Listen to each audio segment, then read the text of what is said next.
కులాలు భారతీయ జనతా పార్టీ వైపే ఉంటారనేటువంటి ఒక అపప్రద భారతీయ జనతా పార్టీ మీద ఇంతకు ముందే ఉంది. భారతీయ జనతా పార్టీ అంటే అగ్రకులాల పార్టీ అని, భారతీయ జనతా పార్టీ అంటే బ్రాహ్మణుల పార్టీ అని, భారతీయ జనతా పార్టీ అంటే బనియాల పార్టీ అని, భారతీయ జనతా పార్టీ అంటే అర్బన్ పార్టీ అని, భారతీయ జనతా పార్టీ అంటే పైసలున్నోళ్ళ పార్టీ అని, ఇట్లా రకరకాల వ్యక్తులు రకరకాలైనటువంటి ఆరోపణలు చేసేవాళ్ళు. ఎప్పుడైతే దుబ్బాక ఉప ఎన్నికకు జరిగినటువంటి ఉప ఎన్నికల ఫలితంలో మీ లోపల కూడా చాలా మంది వచ్చి మా దుబ్బాకలో పనిచేసి ఉంటారు. దుబ్బాకలో అయితే పట్టణం కల్చర్ ఎక్కడ ఉండదు. మాకు 100% గ్రామీణ వాతావరణం ఉంటుంది, 100% పల్లెటూర్లు. కనీసం ఛాయ్ హోటల్ ఉండదు, ఒక లాడ్జింగ్ ఉండదు మాకు. అట్లాంటి పల్లెటూర్లలో 100% గ్రామీణ భారతం ఉన్నటువంటి దుబ్బాక నియోజకవర్గంలోనే Bharatiya Janata party గెలిచిందంటే literacy rate ఎక్కువ ఉండి సాఫ్ట్వేర్ కంపెనీలు సాఫ్ట్వేర్ ఉద్యోగస్తులు ఉన్నటువంటి షేర్లింగంపల్లిలో భారతీయ జనతా పార్టీ గెలుపుని ఎవరన్నా ఆపాలనుకుంటే సూర్యుని గడ్డం చేతి పెట్టి ఒక గంట ఆపుదామని చేసేటువంటి ఒక ప్రయత్నంలా కనబడుతుంది.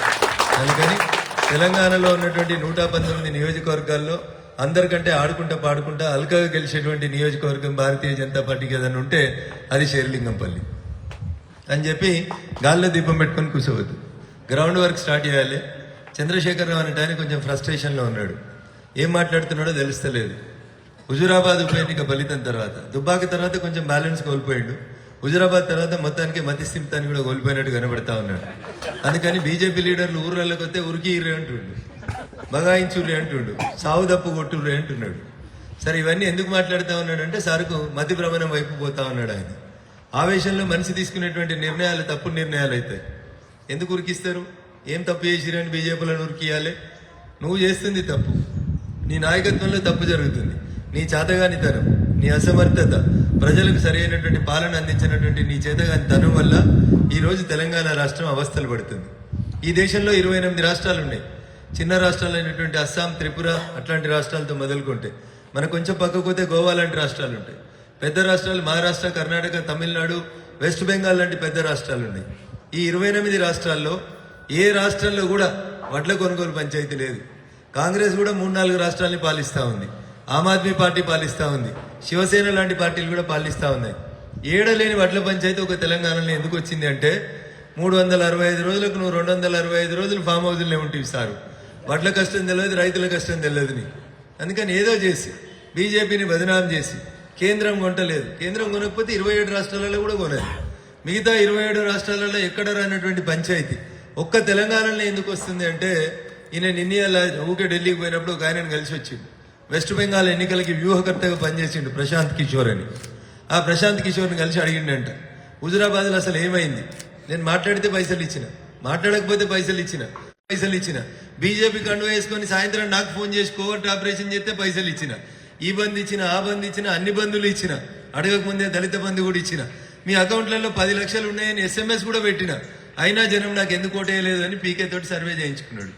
ఆ పీకే చెప్పిండంట, Bharatiya Janata party versus TRS అనే పంచాయతీ నడుస్తే దుబ్బాక తరువాత తెలంగాణ రాష్ట్ర ప్రజలు బీజేపీ వైపే మొగ్గు చూపుతున్నారు. దుబ్బాక ఉప ఎన్నిక వేడి ఇందాక మిత్రుడు గంగాధర్ చెప్పినట్టు GHMCలో తుఫాన్ లాగా వచ్చింది. ఇంకో 10 రోజులు మనకు టైం దొరుకుంటే 75 సీట్లు మనమే గెలిచేటోళ్ళం, GHMC మేయర్ కూడా మనమే అయ్యేటోళ్ళం. దుబ్బాక ప్రకంపనలు భాగ్యనగరం మీద పడొద్దని GHMC ఎన్నికల్ని ప్రీపోన్ చేసిండు. అయినా మనం 448కి పెరిగినాం. ఆ తర్వాత మీరు చూసిరు, 1000 కోట్ల రూపాయలు ఖర్చు పెడితే కూడా హుజురాబాద్లో ఏమైందో చూసిరు. అంటే ఆయనకు అర్థమైంది, అదేదో సినిమా మహేష్ బాబు సినిమా లోపల నాజర్ వర్సెస్ ప్రకాష్ రాజు ఒక పంచాయతీ నడుస్తుంటుంది. ప్రకాష్ రాజు వచ్చి నాజర్ ముంగట తుపాకీ పెట్టి కుర్చీలో కూర్చొని చెప్తాడు, ఇంకొద్దిసేపు అయితే నేను నిన్ను చంపేద్దాం అనుకుంటున్నా, సత్యం ముందు నీ కొడుకెవడో చెప్పు అని అడుగుతాడు. అప్పుడు నాజర్ చెప్తాడు, వారి నా 6th సెన్స్ చెప్తుంది, ఇవాళ నీ చేతిలో నేను చచ్చిపోతా అని నాకు అర్థమవుతుంది, కానీ నేను చచ్చిపోయినాక ఇవ్వలేకపోతే 2 రోజుల తర్వాతనైనా నీ సావు నా కొడుకు చేతులనే రాసి పెట్టున్నదని నా 6th సెన్స్ చెప్తుంది అని చెప్తాడు పోకిరి సినిమాలో. అట్లా కేసీఆర్కి దుబ్బాక, GHMC, హుజురాబాద్ తర్వాత కేసీఆర్ కూడా 6th సెన్స్ కనబడుతుంది. ఎప్పుడు ఎన్నికలు వచ్చినా ఇక పర్మనెంట్ గా ఫామ్ హౌస్ కే పరిమితం కావాల్సినటువంటి పరిస్థితి వచ్చింది అనేది చంద్రశేఖరరావు గారి 6th సెన్స్ చంద్రశేఖరరావు గారికి చెప్తుంది. అందుకని ఆగమాగమై పొద్దుగలోటి, పగటిలోటి, రాత్రి ఒకటి, నీళ్లు తాగినంకోటి, రంగు నీళ్ళు తాగినంకోటి, ఏది పడితే అది మాట్లాడుతూ ఉన్నాడు సార్. దాని గురించి మనం పెద్ద భయపడాల్సిందేం లేదు, ఆలోచించాల్సిందేం లేదు. ఎందుకంటే ఆయన ఉండేది చిట్కనేలంతా. ఆయన లాంటి వాళ్ళు 18 మంది ముఖ్యమంత్రులు ఉన్నారు భారతీయ జనతా పార్టీకి. నరేంద్ర మోడీ గారు అనేటువంటి ఒక గొప్ప వజ్రాయుధం మన చేతిలో ఉంది. భారతదేశాన్ని ప్రపంచానికి విశ్వగురువుగా మలిచినటువంటి ఒక గొప్ప నాయకుడు నరేంద్రుడు. నాటి నరేంద్రుడు కలలు కంటే నేటి నరేంద్రుడు భారతదేశాన్ని విశ్వగురువుగా మలుస్తా ఉన్నాడు. 14 కోట్ల మంది కార్యకర్తల బలంతో గట్టిగా మనం చప్పట్లు కొడితే కేసీఆర్ అనేటువంటి ఫామ్ హౌస్లోకి వెళ్ళి బయటికి రాడు. అంత గొప్ప సైన్యం కలిగినటువంటి పార్టీ భారతీయ జనతా పార్టీ. మనల్ని ఏదో తుంపిర్లతోటి ఏదో మాటలతోటి ఉరికిత్తాం బగా ఇత్తాం అంటే ఇక్కడ భయపెట్టోడు ఎవడు లేడు, ఉరికిచ్చేటోడు ఎవడు లేడు. వారి కేసీఆర్ నీకు అర్థం కావాల్సింది ఏంటంటే మేము కూడా అందరం జై తెలంగాణ అన్నాం, రోడ్ల మీదకి వచ్చి వంట వార్పు చేసినాం. అప్పుడు స్లోగన్ ఇద్దాం ఆంధ్రలోకి వ్యతిరేకంగా ఏమని, ఎవడన్నా ఇటుకతోటి కొడతాం మేము గన్నెటితోటి కొడతాం బిడ్డ అని చెప్పుదాం. ఈటుగా జవాబ్ పత్తర్ సే దేంగే అని చెప్పినటువంటి గడ్డ ఈ గడ్డ. తెలంగాణ ప్రజలలో చైతన్యం ఎక్కువ ఉంటుంది కాబట్టి ఏం పిచ్చి పిచ్చి కూతలు కూసినా ఉరికిత్తా బగా ఇత్తా అన్నా కానీ మళ్ళీ ఒకసారి ఆ నల్గొండ జిల్లా యాదగిరి రాసిన పాట యాద్ చేసుకోవాలి. బండి వెనుక బండి కట్టి ఏ వన్లే ఓతవు బిడ్డ అని నేను బగాయించే రోజు వస్తుంది. కాబట్టి భారతీయ జనతా పార్టీ తోటి గోక్కున్నోడు ఎవడు కాశ్మీర్ నుంచి కన్యాకుమారి దాకా ఎవడు బాగుపడలేదు, బట్టగట్టలేదు. అంటే మనం ఏం దౌర్జన్యం చేయం, గుండాగర్ది చేయం. నిజాయితీగా మెడ మీద తుపాకీ పెట్టి జెండా దించుతావా సస్తావా అంటే సచ్చిన అనేక మంది కార్యకర్తలను కలిగినటువంటి పార్టీ భారతీయ జనతా పార్టీ. ఈ టీవీ ఆ టీవీ మీ టీవీ ఎన్టీవీ ఏ టీవీ మనకు సపోర్ట్ చేయకున్నా భారతీయ జనతా పార్టీ బలం ఏంటంటే భారతీయ జనతా పార్టీ కార్యకర్తలు. జీన్ పాయింట్లు రబ్బర్ చెప్పులు వేసుకునే మేము దుబ్బాక గెలిచి వస్తే ఇన్ని పైసలు ఉన్నోళ్ళు, ఇంతమంది ఆత్మాభిమానం ఉన్నోళ్ళు, ఇంతమంది సాఫ్ట్వేర్ ఎంప్లాయీస్ ఉన్న చోట మాట్లాడగలిగే శక్తి ఉన్నటువంటి యువకులు, ఆలోచించగలిగేటువంటి విజ్ఞత ఉన్నటువంటి ఉద్యోగస్తులు ఎక్కువగా ఉన్నటువంటి మీ షేర్లింగంపల్లి నియోజకవర్గంలో భారతీయ జనతా పార్టీ గెలుపుని ఎవరు ఆపరు. అయితే కొంతమంది టీఆర్ఎస్ వాళ్ళు కుట్ర చేస్తారు.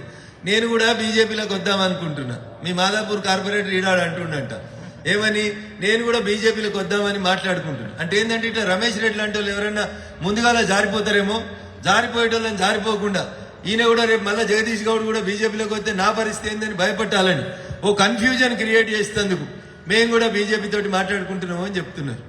మీరు ఒకటి అర్థం చేసుకోవాల్సింది ఏంటంటే భారతీయ జనతా పార్టీ కొన్ని సిద్ధాంతాల కోసం, కొన్ని విలువల కోసం పనిచేసేటువంటి పార్టీ. పైసల కోసమో ఇంకో దానికో అమ్ముడు పోయేటువంటి కార్యకర్తలు ఉండరు బీజేపీ లోపల. బీర్లు బిర్యానీలకు ఇచ్చి మీరు మీటింగ్లు పెడితే వచ్చేటువంటి కార్యకర్తలు కాదు.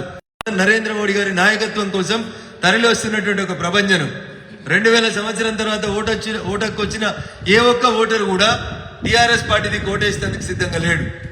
సూర్యుడు తూర్పున వస్తాడనేది ఎంత నిజమో, ఎప్పుడు ఎలక్షన్లు వచ్చినా కేసీఆర్ ఓడిపోతాడనేది అంత నిజం.